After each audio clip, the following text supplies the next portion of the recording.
My name is Monica Gleiberman, and you're listening to Silence on Set podcast.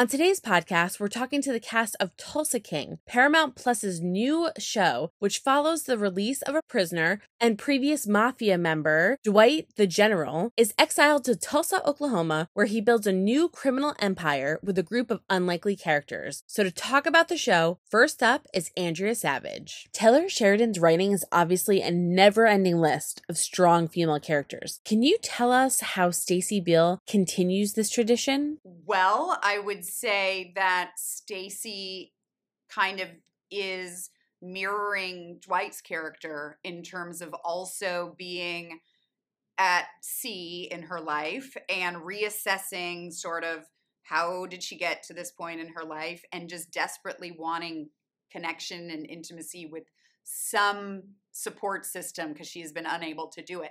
I will say, I've never met Taylor, and Terry Winter really wrote all the scripts. So, I think that's why this show's going to be it's a little different than Taylor's other shows. When you've got the script and you hear that Stacey's kind of like a borderline character, as an actor, how do you prep for that? Because it's a fine line between, does she go too far? Does she stay on the right side? What are the moral aspects that she kind of struggles through with season 1? I mean, it definitely was a process because we were figuring out, we only kind of knew the first couple scripts and the writers were still writing through the whole season. So it was kind of just trying to make sure everything was grounded in some reality. And I was very lucky that Terrence Winter was very gracious and open to some creative input. And we really kind of tried to make sure that everything rang true as we were going through and make sure stuff was nuanced. So it didn't go in one sort of way that you're like going, that doesn't make sense. We really tried to ground every moment in something very real. Did you ever imagine that you would be able to pick that brand of humor into a production at this level? And what does it mean for you? I guess maybe I did. But I didn't think it was going to happen with this group of people. I definitely was sitting in Oklahoma going, how did I get, I'm looking across at Sylvester Stallone in Oklahoma and Taylor Sheridan, Terrence Winter, drama. I was like, how did this happen? I'm like, where are my dick jokes? But I think Terrence Winter is really open to, he likes to use people who do comedy. He's done it with Ray Romano, James Gandolfini, Martin Starr, me. And, I think he's really good at knowing people who, when they do their comedy, they play it very grounded and real. And I think when you're able to do that, you also are able to do drama. So I was very appreciative that he had that faith in me. And it was after, I'm sorry, I really wanted to do a drama. This is like the thing I was looking to do was a drama. So it all kind of happened and I'm very excited. Is Stacey Dwight's Desdemona? Just without spoiling anything, can we define the relationship as pretty much a mix between passion and mistrust? I think that's a very good description of their relationship. Yes, without saying anything else. No, I think that is valid. And I think it's two people, again, who are at sea, who are reassessing their lives. They've both been cast into Oklahoma from New York. And they relate and connect in ways that other people there, they don't connect to on a deeper level. But she is an ATF agent and he is a mobster. It's so fun to see Stacey and Dwight kind of interact. As a comedian, what was it like to bring that to Sylvester Stallone? So what was your first initial reaction and how did it go with you guys working together? I will say we had never met before and we were doing the strip club scene first. And it was me walking up to him and being like, this is cool to you. You know what I mean? And then asking him to go home. And I was terrified. I was oh my God, what's about to happen? This is I was intimidated and I'm not someone who gets intimidated, but it was so outside of my world. So we were talking through the scene because we were maybe this part doesn't work. Let's so he said something where he kind of pretended to straighten his tie, but he wasn't wearing a tie. And I made fun of him a little bit in the scene. I was like, oh, is this guy? You don't even have a tie. And he laughed. And then I felt like all the ice was broken, and he was like, I like her, you know? And I was like, okay, he's funny. And and he loves comedy.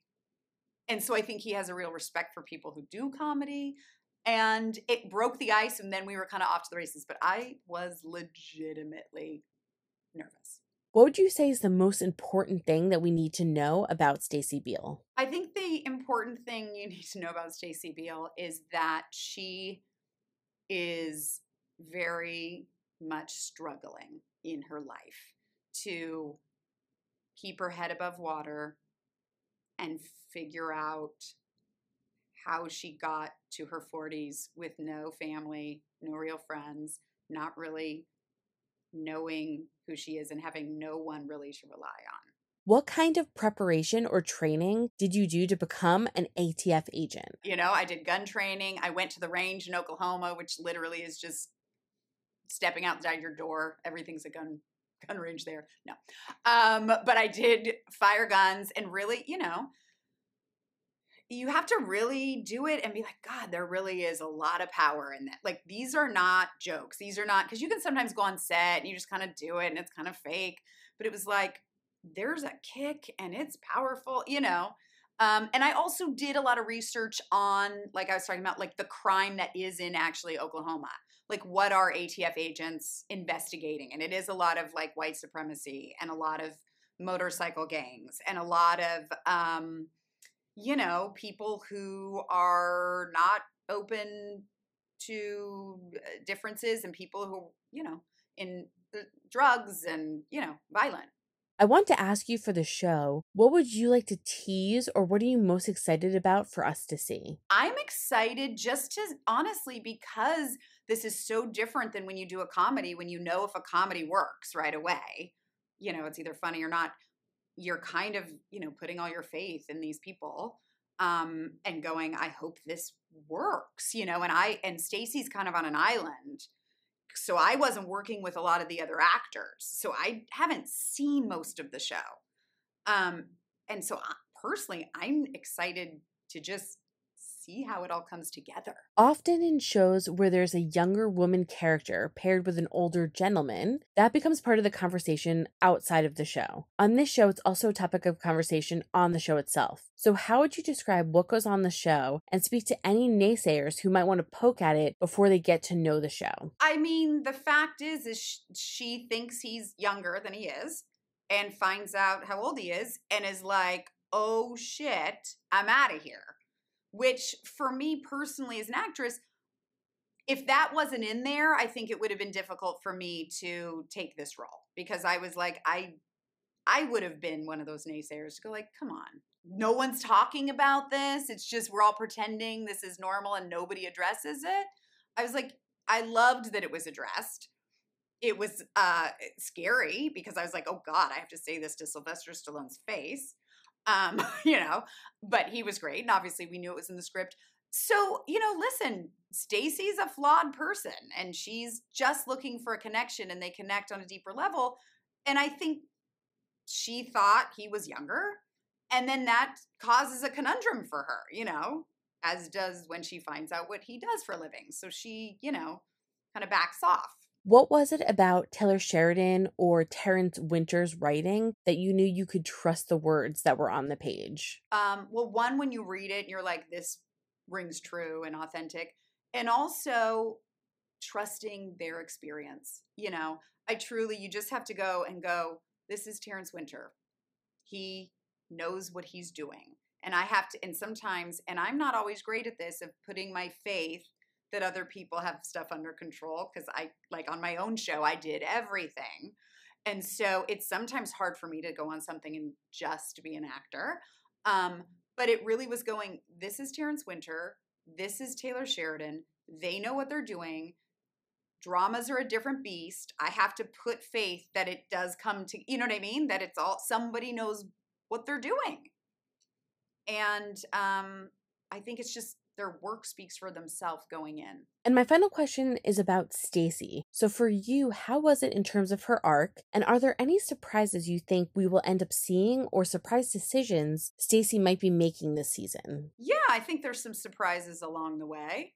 that I even think, the crew, you can always tell when a script comes out and the crew reads it and they're like, whoa, okay, Stacy, and you're like, oh, all right, that's gonna, yeah. I think there's a couple moments. Up next is the general himself, Sylvester Stallone. This is a well thought out, very well rounded character for you. Was there something that you added or maybe tweaked a little bit to Dwight? What you're seeing actually is the hardest thing to do, which is to be yourself. This is the way I am around my house. This is the way I'm with my wife and my daughters. And I thought this would be a challenge to have a gangster who is like your friendly uncle. You just don't know until you push his gangster button, and that's a whole other thing. And at first, people go, I don't know about this. This is not dark enough. Taylor goes, oh, I want it really serious. I said, well, I'm not that guy. I played the serious role. I can be as dark as you can possibly want, but I want this. I don't want to be like Rambo or any other things. I want this to be kind of odd. Like this is refreshing in a way that you have a guy who actually doesn't want to hurt anybody. He really doesn't. That's why he says to the car dealer, it really wasn't necessary. This wasn't necessary at all. And then he's eating ice cream. He's just that kind of guy. And so, yeah, you're right. It was kind of thought out. It was a little daring to go out on a limb like that, to play yourself. Trust me, it's not easy. Were you allowed to go off script a little bit? And if so, can you kind of talk about it? It's almost like flying a plane, and all of a sudden you see turbulence. You go, oh, man, I got to avoid this. I'm going to go around it. I'm going to raise and lower. And sometimes, at first they say, you can't do this. I go, yeah, I can. It's just, that's what I've always done with Rocky and Rambo, whatever. I always go off just to add a little spin or a little wise crack at the very end of something. And to me, that brings it, it makes it fresh. Because, guys, imagine saying the same line 10 times in a row. After a while, you begin to question your sanity. And then when you just throw something in, I tell other actors too, I say, just add an extra 2 words in there, and it's going to throw the whole rhythm off, and you'll feel refreshed. So, yeah, the answer is I went off script all the time. You always say that you want to play a gangster, and you finally have this role. What was the whole process of this? What was in your mind when you started reading the script? Well, in the original idea, he was pretty thuggish. He was a guy who lived in an apartment, and the opening scene is like he shoots a mirror out by accident, and he starts to threaten his neighbors, hey, shut up, I didn't do nothing, kind of a thing. I said, whoa. And then he goes out there, and he starts to take over strip joints by hitting guys in the head with champagne bottles. I go, that's not cool at all. I don't like that. So we added the aspect that, how about he's been in prison? How about he kept his mouth shut? How about he was loyal? And actually, you'll find out he didn't even deserve to be in prison, but he kept his mouth shut. And then he's supposed to be given a reward, like everyone who followed the rules is expected to get, and it's denied. So everyone is going to be empathetic to his cause, like Jesus, even no honor among thieves. And when he's thrown out there, you actually have to see a guy either succumb to loneliness or build a whole new infrastructure without Italians, without the guys he thought were his buddies, with cowboys and Indians and nerds and computer geeks and this, you name it. And that becomes his new family. And that was, we all finally agreed on that. And I think it turned out pretty well. Do you think in all the deals that are being made in the first episode, does Dwight feel that he made a deal with the devil or that he is the devil? He's kind of the devil, but he's also been enlightened. Like, I took a couple lines out. I'm going to start adding the back end. He's always quoting Marcus Aurelius, and then he'll do Dante, and then so on, and then different philosophers. And even citing like Copernicus, because he studied math. He's really quite bright. And that's why you'll find out later on that he makes everyone rich because he understands numbers. He understands the stock market. He's really he's really good on a computer, you'll see. I mean, he put his time to good use in prison, and it makes him, a formidable opponent. But he tries to avoid. I mean, the only time he gets physical with anyone, except with poor Fred in the beginning, which, you know, I thought that guy was fantastic. When I hit him with a bottle and the way he fell down, I said, this guy has to be part of the mob forever. So we make him part of the gang. He's like Fred. So we elevate him from that to something like he's like my bodyguard. It's going to be great. But no, I think that he starts out as a devil, and actually eventually you're going to see his daughter, and he has to change. And he really does start to become enlightened. And he realizes, like, I hate who I am, but it's a little old right now to find a new profession. I'm just not going to be, but I won't be vicious about it. I'm not a killer.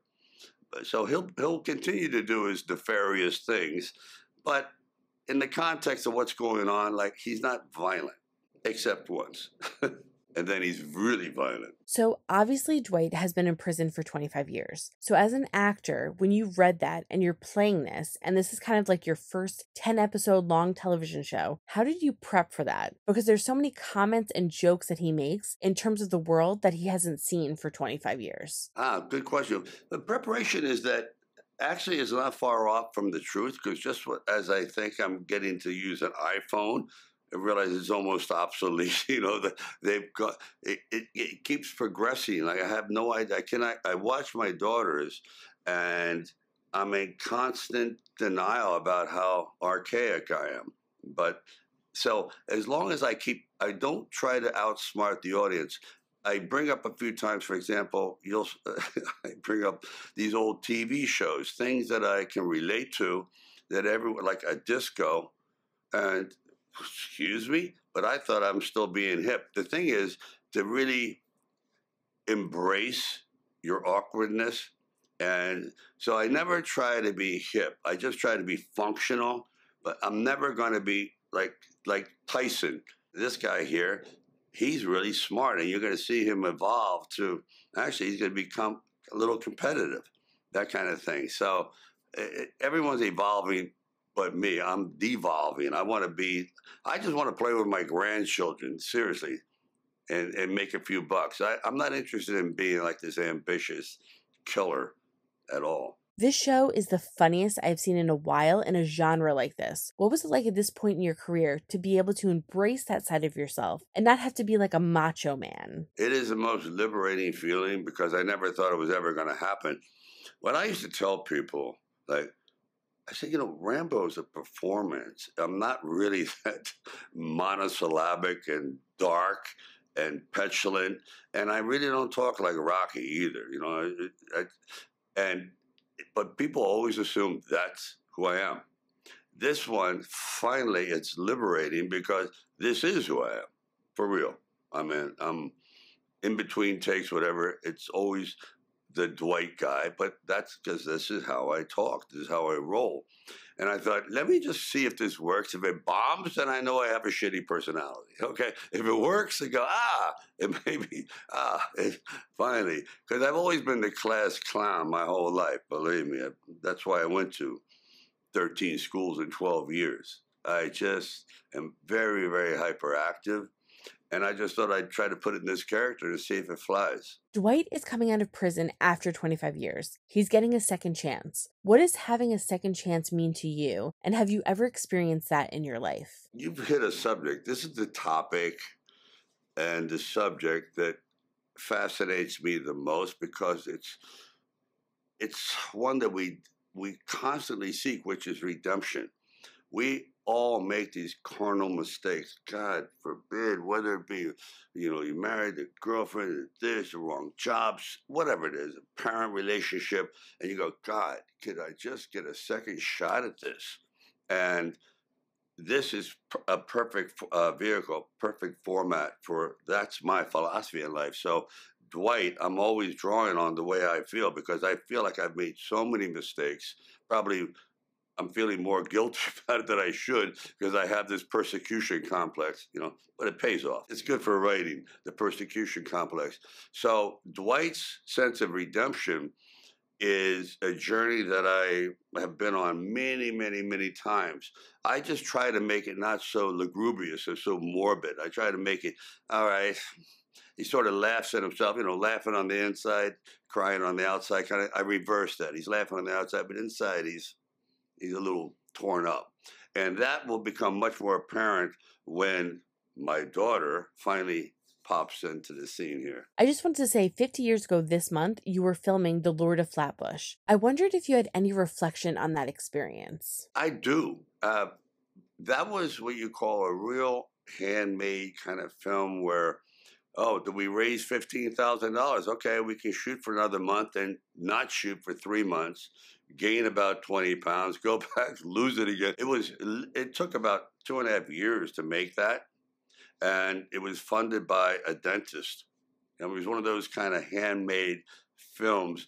And your pay was you get to keep your motorcycle jacket. That's like, there was not even SAG. It was amazing. But that was the first time. And actually, I mean, talk about real locations where I got to test out my writing in some of the dialogue scenes. I went, oh, not so bad. So it also was done by Marty Davidson and Steve Verona, who were really great because, God, and there's so many characters. Like originally, it was De Niro was involved, and Richard Gere was involved, and a guy named Michael Moriarty was involved, and they kept coming and going and coming and going, and it turned out the way it did. But it was an extraordinary experience. I mean, really, talk about just stealing locations, being chased by people. I mean, for real, it was great. Next up is Vincent Piazza and AC Peterson. Vincent, how would you describe your character that you've played, and how much trouble will he be in with Dwight this season? Vince Antonacci is a capo who is pretty reflective alongside Chicky and Vernizzi, who's played by Dominic Lombardozzi, as like kind of the decline of the mafia. These are products of inheritance. They didn't make their bones on the street like characters like AC Peterson plays, like Pete or Dwight had to do. These are guys that had received, the great irony, I guess, is that you break the rules, but then you expect the rules to be there for you. So yeah, I think it'll be interesting to see how he resolves this grievance. We see Vince and Pete throughout season 1. What's the most exciting part about playing these characters? For me, playing a character who seems very heartfelt and sincere, but who is completely devious on self-interest. That's a lot to work with. You can really sit in that, like a warm bath. You could sit in that. It makes the playing of the role effortless, which is what I like. Yeah, it was a lot of fun, and to get to work with someone like AC day in and day out, and of course Sly and Dominic and Chris Caldovino, the pedigree of the people on set, the intensity, the humility, it made for a really great sandbox to play in. Taylor Sheridan is kind of known for his prep. So did Taylor or Terrence make you guys take like a Mobster 101 class, or how did you guys prepare for your roles? In situations like this, where you're working with some of the best in the world, you've been hired for who you are, right? There's that deepest understanding with working with great directors that you are totally loved, you are embraced. It's like we have brought you here because of who you are, every jot and tittle, and we love you to your very soul. So it's assumed that you have it all going on. No horse riding. On the superficial note, yes, we did have a lot of steak dinners. Yes, we did. There were a lot of cigarettes smoked. Yes. And a lot of wine drank. Yes. So there was that to kind of fill the capillaries, if that's a thing. But especially while we're off in Oklahoma, it was nice to circle up as a group of neurotic New Yorkers. Yeah, with this caliber of talent, the stew is simmering. For your characters, is there going to be a lot of struggle between everyone in terms of trying to take over? Which is the right way to go? Who is the boss? Will we see a lot of kind of struggle throughout the season between these characters? I don't know. It's like never wake a sleepwalker, like getting Dwight out of prison and this very kind of sleepy family that has things well-oiled and kind of in place by the wars you fought, that AC has fought as Pete and Dwight had fought. And then suddenly someone comes out who's hungry. It's going to ripple through everyone and everything. It's going to throw things off balance in a way that there's a fine balance held. So what's going to happen now? It's observing and maintaining the control of your organization, not losing it. Did you guys do a lot of on-the-job training to make your characters more realistic? And how do you do that? How do you make your characters look so realistic on the show? Oh my God! I mean, if I can, I'm assuming this for both of us. I mean, it was me, the sponge receiving what he was putting out. I mean, he came heavily armed and prepared, and was a joy. I was saying earlier, you know, one of the great things, I've been fortunate enough to work with some heavyweights, but I very rarely have ever seen anyone be able to just like on action light up like, you know, Times Square and just be incredibly magnetic, energetic, and imposing. Yeah, it's really, really awesome. Yeah, and it all happens in the give and take in front of the camera. I make very few decisions before. I have some ideas, but I've learned the most important thing and where the magic happens is to be totally open to whatever is happening in front of the camera, and that takes a particular kind of actors. And this is the kind of actors I was in the presence of, Stallone included. So in the give and take, you discover it as it's happening. That's the most exciting thing. With your character, Vince, we don't quite get to see a ton of charm with him in the beginning. What are some hidden depths of Vince that we didn't get the chance to see that you might be able to talk about or tease a little bit without giving any spoilers away? You know, Vince is, you know, lucky would roll over in his grave if he knew a guy was a capo. You know, one represents the formation of this rules-based system. And then you have a guy who's at the very deterioration of a rules-based system. So whatever romanticism and glamour that existed when this was being put together, at least in this telling, these guys aren't, you know, maybe deep in the DNA, in the recesses of Vince. You know, we're going to get to see some of what makes him so, you know, virile and dangerous. But right now, you know, the lights are just coming on. So yeah, we'll see where his journey goes. What was it like when you first heard that you were going to be working with Sylvester Stallone? Like stepping on set, this is going to be someone you're going to kind of have to go toe to toe with in episodes. And were there any type of preparation or conversations on set as you guys were working through scenes? For me, it was more, and for the situation, it's more about, so let's see what happens after they say action. Let's be wide open to allow the discovery to occur of who we are to each other and who we are as characters. So that to me is the magic. Inventing it as you discover it as it happens, with try to have few preconceptions as possible and be wide open to the discovery, because the greatest thing you can do as an actor is to be discovering it as the same time the audience is. That's magic. Right. And to go further, I would say he's Mr. Stallone is disarmingly genuine and brings an availability that few actors in his position might bring. You know, he's just there for that engagement that AC is describing. There's a lot of love there. There's a lot of love. The love of this craft, this art of acting. That's right. That's what we hand it all over to. In the world of entertainment mafia, can you talk to us a little bit about Pete? How would you describe him in a way that we can understand what his character is going to be like this season? He's a comedy don. Still very dark, you know. The grin of an alligator. Comedy don. AC, this question's for you. Did you find something that you didn't even expect from your character over the 10-episode run that you guys did this season? Always. That's what you're always trying to do. Every scene you're trying to go in and discover something you didn't know about the character. That's the whole game. Then it's the best. Then it's the best.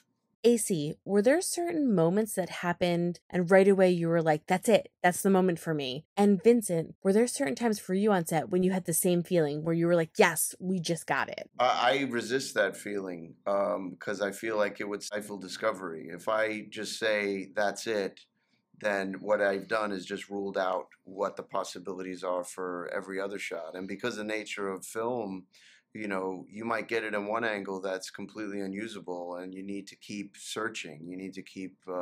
So my thing is to try and never celebrate a win and never mourn a loss. Just allow what happened to be. Maybe clock little morsels of it that I could try and incite again. But yeah, I'm terrified of saying that's it.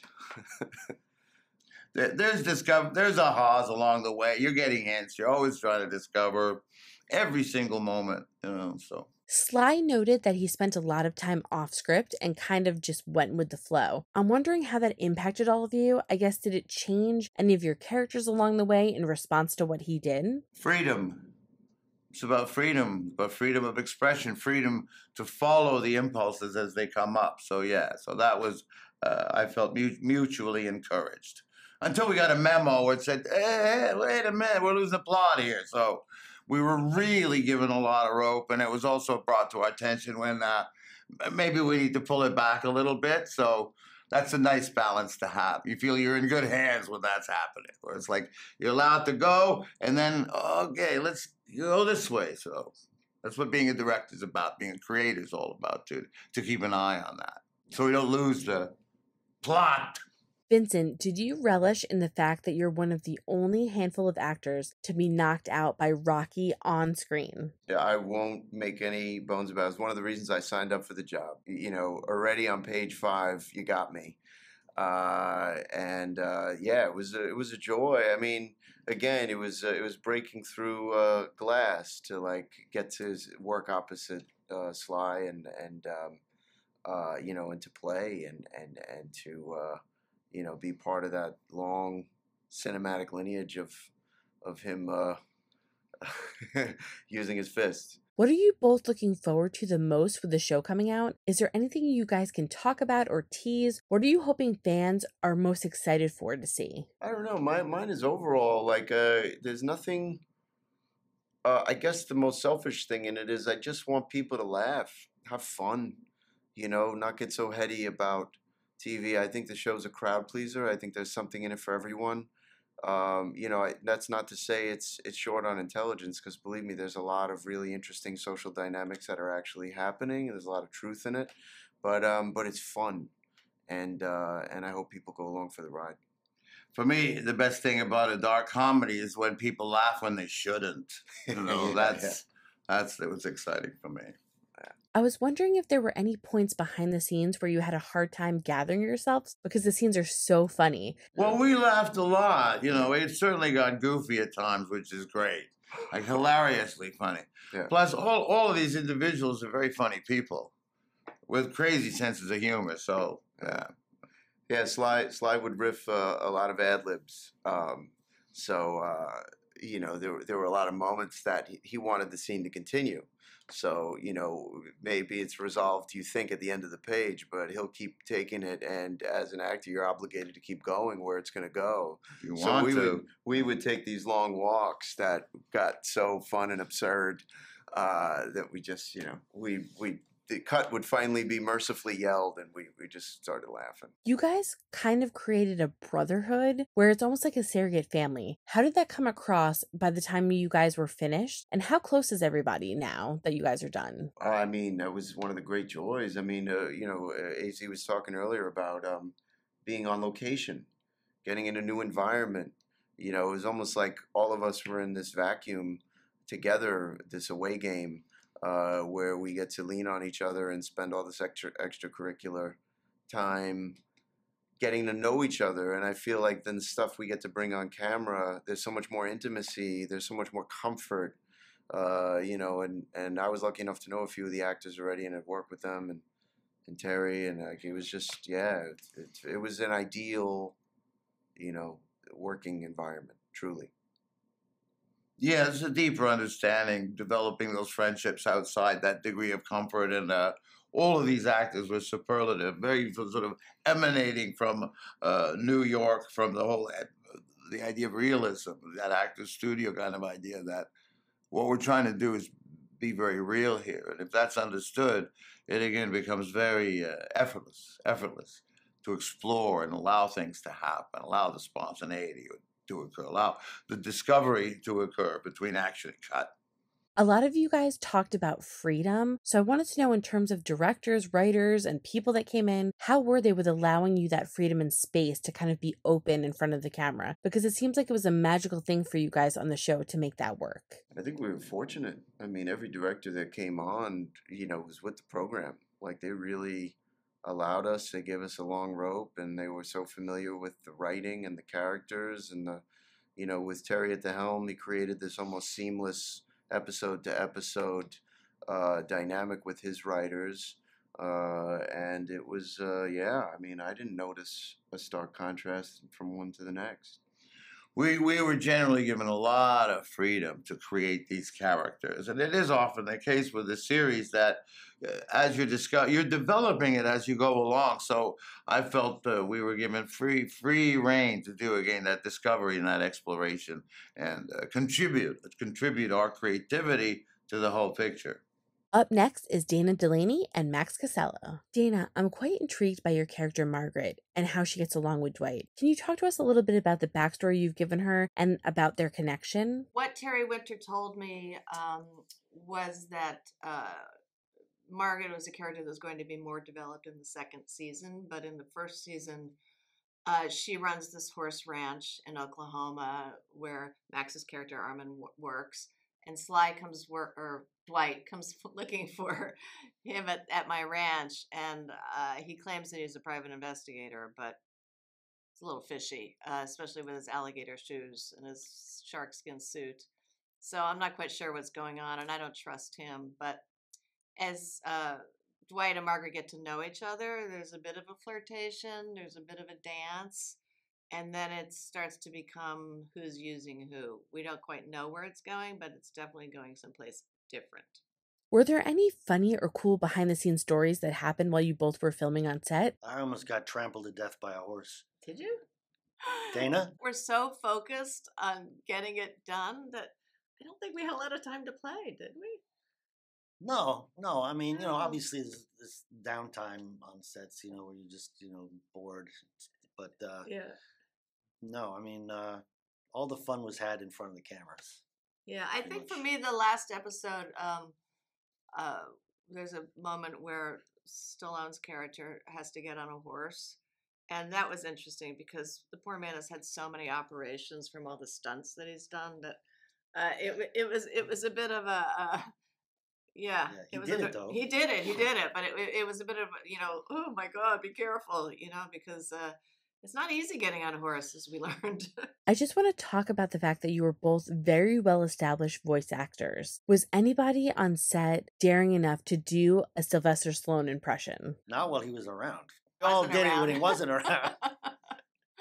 We would get together, me, Dominic, Vinny, Chris, Calvino, we'd run lines. We'd learn lines together, and somebody inevitably would have to read Sly's lines, and Vinny would always do Sly, that famous Stallone cadence, but never in front of the man. So I want to know, in terms of Margaret and Armand, what was it like for you guys developing them and kind of working on the ranch, learning all of that, but having to balance sort of getting pulled into the mob mentality with the drama and everything that comes along with that? Well, it's great when you get to work outside because you don't have to do a lot of acting. It's, it's not a set, it's real life. It actually was a working ranch, and it was gorgeous. Beautiful. Yeah, and you have horses and you get the smells and you get the shit and all that stuff. So that kind of makes it so much easier. For me, the hardest thing was getting back on a horse because I've done a lot of Westerns, people think I ride and I don't. So I just decided on this, I was going to get over that because obviously there's some reason I need to be on a horse because it keeps happening. So I tell the story that before I went to Oklahoma, Chloe Webb, who was on China Beach with me, has become a horse therapist, wherein she uses horses for emotional therapy. And she works with, vets, military vets or people who are scared of horses. And horses are great for therapy. They really are, because they feel everything. They're prey. And the reason they feel everything is because they're wondering who's going to attack them next. So I had a session with Chloe up in Malibu, and I cried like a baby. And you realize that the horse is as scared as you are.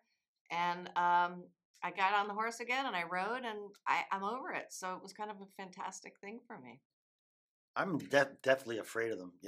I mean, I never wanted to cross behind the horse. I was told that, if you go behind the horse, you have to never break contact with your hand on their body. But I just was deathly afraid of getting kicked. Yeah. I didn't have to ride, but I did have to a couple of times walk a horse across, the pasture, whatever, from point A to point B. And it was probably the hardest thing, just that simple thing. I was drenched in sweat. It was 110 degrees out.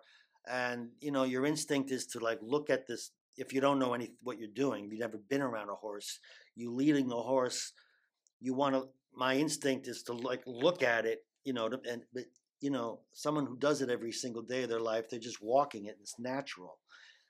That thing is so big and strong, and I'm not a big guy. It was everything I could do, just to look like I wasn't struggling, that it was perfectly normal. I was drenched in sweat. I mean, I never I couldn't believe how hard it was to simply walk a horse. For someone like me, a city kid who's never been around horses ever, and to look like I've been doing this my whole life and it's perfectly natural. The poor guy, it was a complicated shot. I think we had 3 cameras going at once. Probably, yeah. And he had to do it over and over again. Oh my God, the sweat was just pouring off. I mean, yeah, it was literally 110 degrees in the shade. Yeah. Very, very hot. What do you think will be the most surprising thing about seeing Tulsa King for people who are just wondering what it's about? I think how funny it is. I think it's pretty funny. Yeah, I think that because it's a Taylor Sheridan show, that there's a certain kind of mythic seriousness to the West, and I think that Stallone and Terry's humor, dark humor, brings a whole nother thing to it. So I think it's kind of a great combination of dark and light.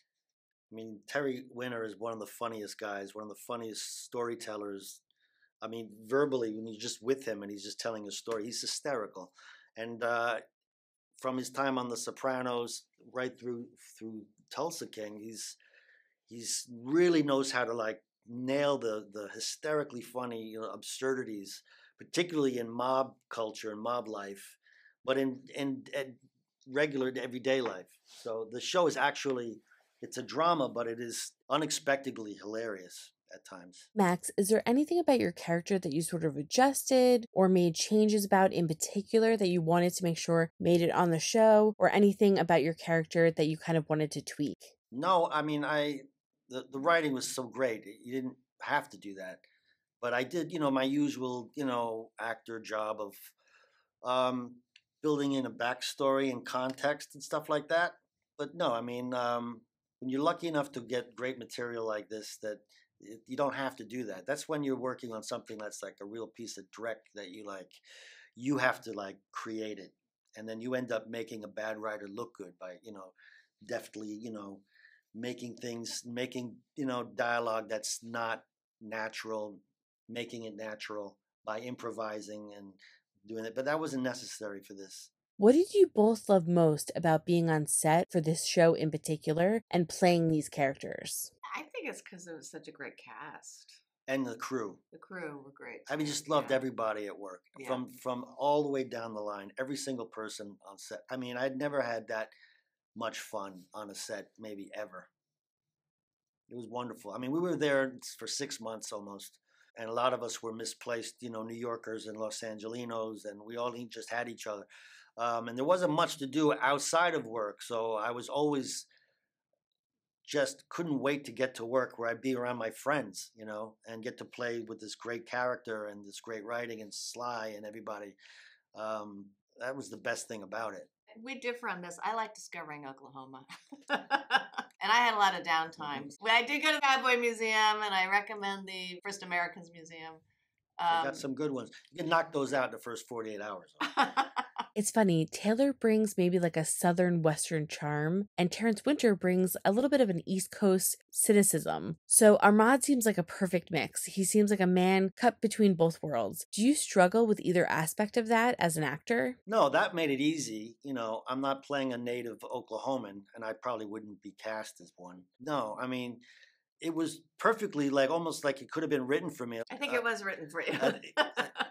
Displaced New Yorker. He's living there for 19 years, and he's planted the flag for himself and started a family. And but he's from Brooklyn, and but I look good in this cowboy hat and the boots and the the belt buckle and all that stuff I got to wear and working with the horses. But you got to see what's great. He's got the cowboy hats and the boots, but then he's wearing his Elvis Presley gold sunglasses. Yeah, got a little bit of the Brooklyn thing still going on, A lot of the actors from the show today have said that a big element for them in filming was freedom. Freedom to kind of be able to say what they wanted or improvise. So for you guys, did you have that same experience, or did you kind of stick to the script? Not it was not encouraged. It was not encouraged to improvise. In fact, there was Who have you been talking to? A memo went out. Yeah, I mean, I've been so trained to respect the word that it's kind of like when people start improvising, it's like, oh, are we doing that? Okay. The thing is, like, Sly inherently loves to improvise, and so you go along with it. You have to. Yeah, otherwise, he's a writer. You're not going to not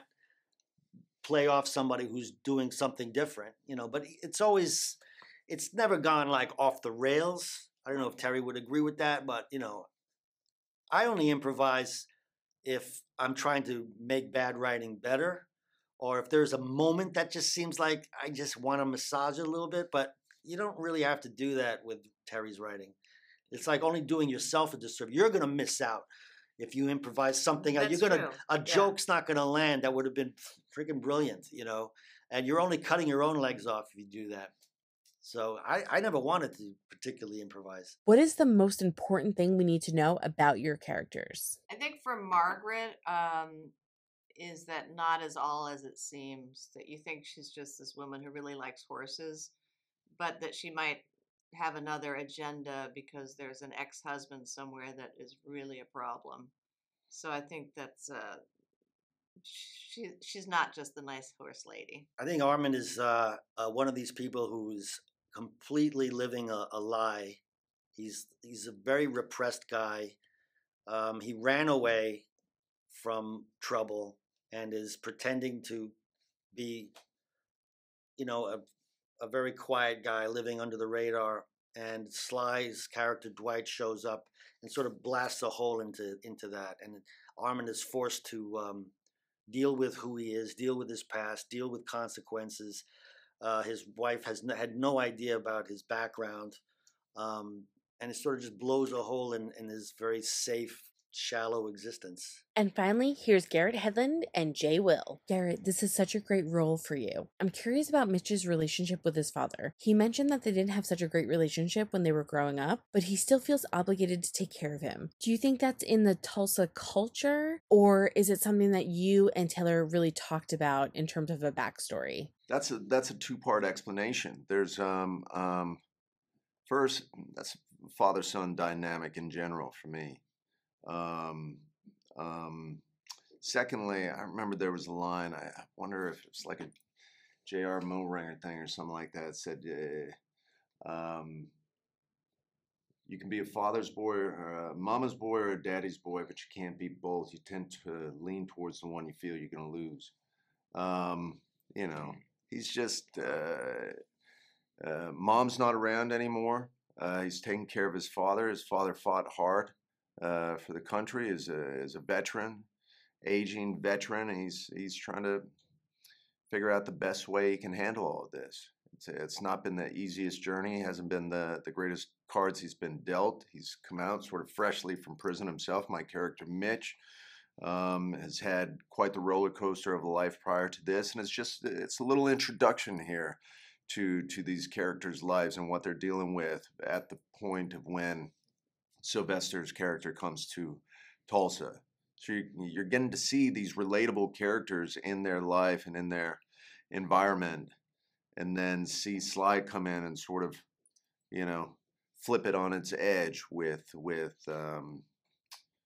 what their relationships become and where it can lead to through slight dangerous opportunity. Are there any mob shows or films you both love watching? I don't know if this is a mob show. I mean, it sure is. I'll qualify it as, but American Gangster with Denzel for me is like that was like, okay, I want to be like that. Yeah, it's Sopranos.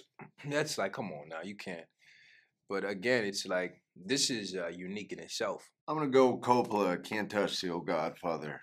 You know, you package in all the heroes of heroes cinematically into one. I mean, it's undeniable. You know, be around forever. Garrett, what do you think that Mitch gets from Dwight in terms of their surrogate kind of father-son relationship? And what did you get out of your off-screen relationship with Sylvester Stallone? When Sylvester's character Dwight and my character Mitch get real about their father-son dynamics, I think Dwight opens him up to a little enlightenment of Dwight reveals how he made a mistake with his father. And while my father is presently there and I'm dealing with this sort of conflict or struggle with the decisions I'm forced to make, or should I or shouldn't I, to make things easier on myself, I get to take a look at it from the bleachers. You know, I get to pan back and sort of see that time is precious, and to maybe I can endure what seems like a struggle in order to do the best thing for not only my father, but for myself down the line. If something were to happen to him, I don't have regrets. I've known Sly since I was 18. I walked into Gunnar Peterson's gym. He was my trainer when I was just about to start Troy. And Sly was on the ceiling rope, climbing up it with his legs jacked out, you know, going up and down. And he'd always been supportive and like he'd taken me under his wing on that one. He always asked what I was up to, what I was shooting now, how this shoot went, how that shoot went. It's kind of unreal because you got the world's hero in there being, you know, a sense of support. And to come on to this one and collaborate with him, you know, make light of the light stuff, but to bring a little heart to those scenes that reveal a little relatability, can tug at your heartstrings, to play with that was a dream. But he's always a motivator. He's got a lot of years behind him.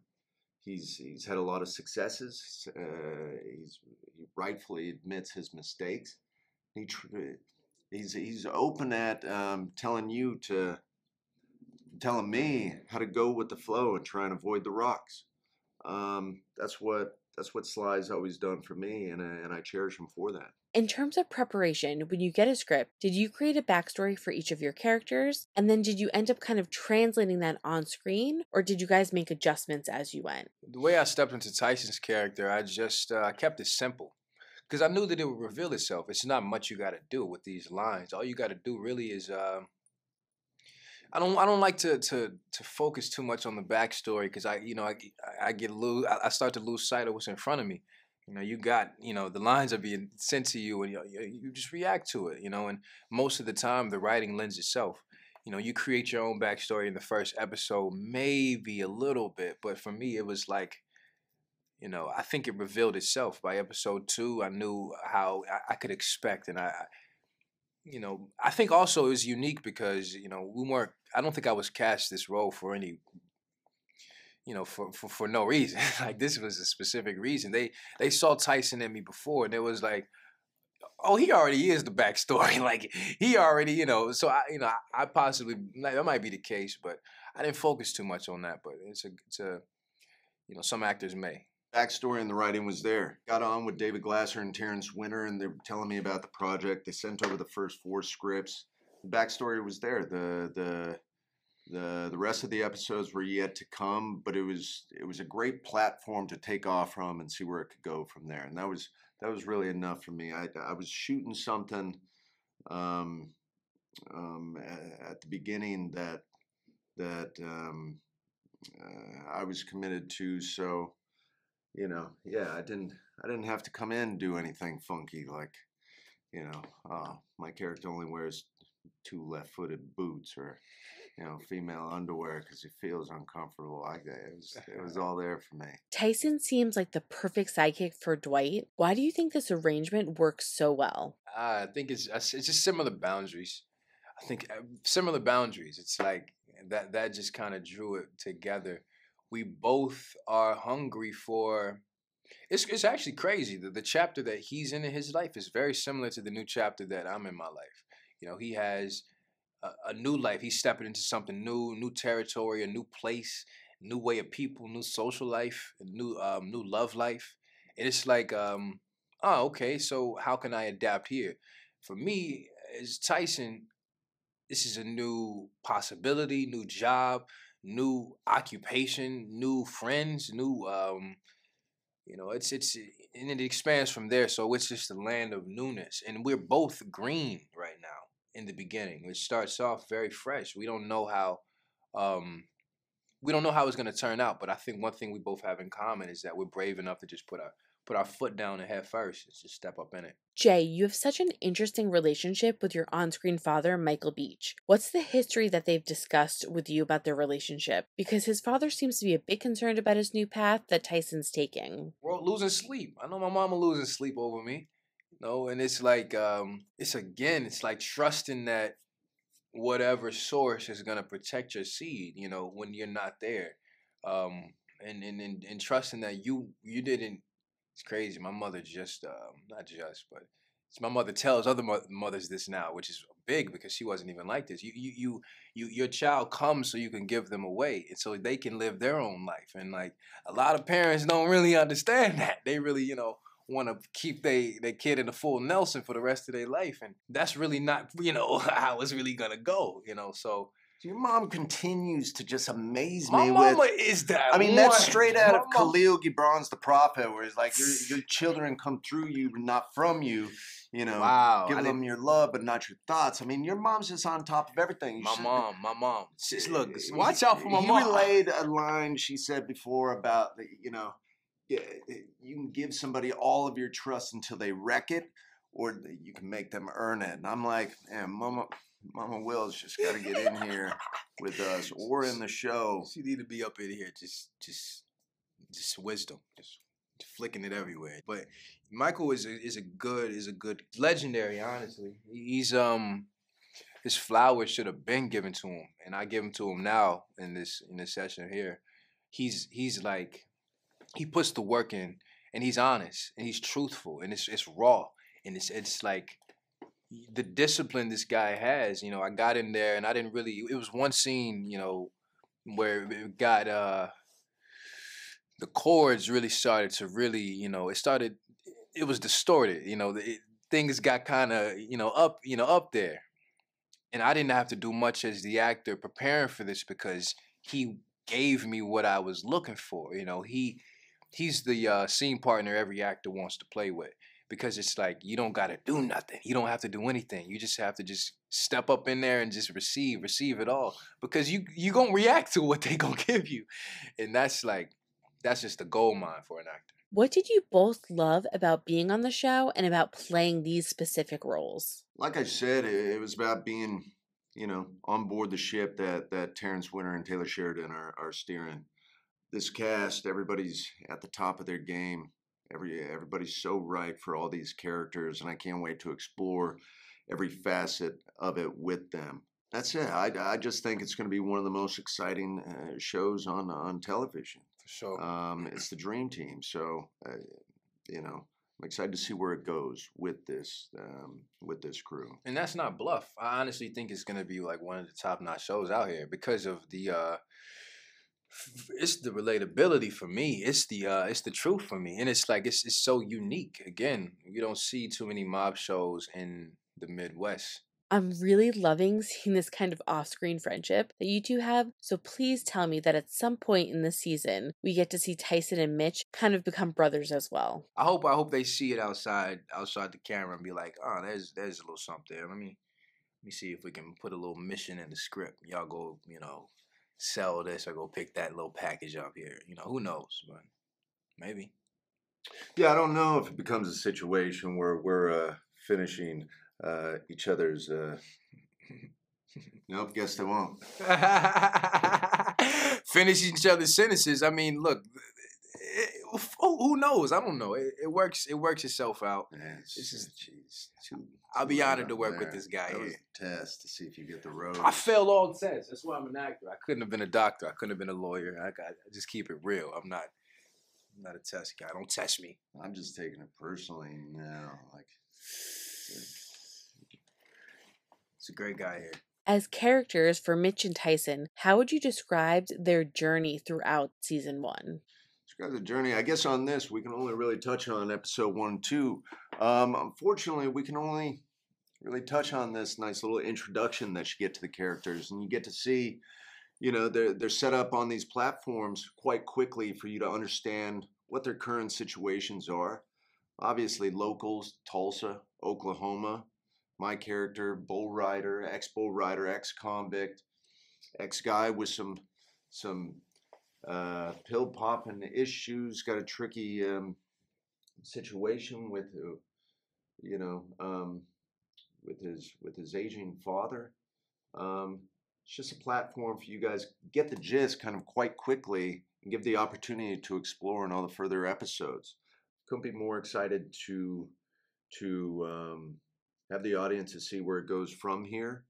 Couldn't be more excited to see where it could, knock on wood, potentially go from here as well. So Tyson is, again, it's all green for him. It's new. It's like he's ready to step up in something. I don't want to spell too much on 3, 4 to 10, but it's just the land of opportunity. It's new. It's like the land of milk and honey before you see what an illusion it might be. Is it the real thing? It's what I've been waiting for. So I hope you guys enjoyed listening to the cast of Tulsa King talk about their new crime show. The show is available now on Paramount Plus, so make sure you go and check it out. And don't forget to hit the subscribe button so you're updated on all of our latest podcasts, and head over to our YouTube channel, hit subscribe so you're updated on all of our video content.